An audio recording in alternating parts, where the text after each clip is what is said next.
ताप्लेजुङको पाथिभराको पहिलो पाउ, तर ओझेलमा परेको झापाको एक शक्तिपीठ।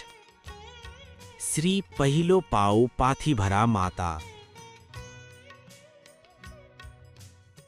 झापाको कमल गाउँपालिका वडा नम्बर 5 स्थित नमुना चोकबाट उत्तरतर्फ एउटा यस्तो पावन भूमि छ जसलाई ताप्लेजुङकी प्रसिद्ध पाथिभरा देवीको प्रतिरूप र मुख्य शक्तिपीठका रूपमा पुजिन्छ।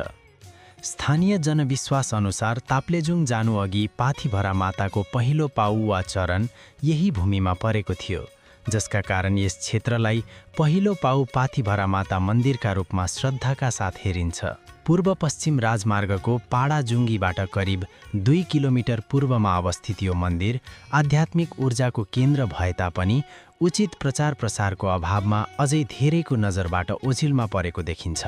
यहाँको गरिमा विशेष गरी चाडपर्वका समयमा अझ प्रगाढ बन्ने गरेको छ। बडा दशैंको अवसरमा विधिपूर्वक फूलपाती भित्राइन्छ भने महाअष्टमीका दिन बिहान विशेष पूजापाठ र बेलुका श्रद्धापूर्वक कालरात्रि कार्यक्रम आयोजना गरिन्छ।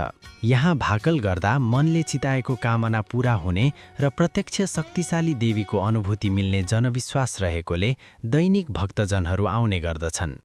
मन्दिरमा धार्मिक चहलपहल बढाउन भक्तजनहरूले प्रत्येक महिना नियमित भजन कीर्तन गर्ने गरेका छन् भने बाला चतुर्दशीका दिन पितृको सम्झनामा सतबीज छर्ने विशेष कार्यक्रम समेत हुने गर्दछ।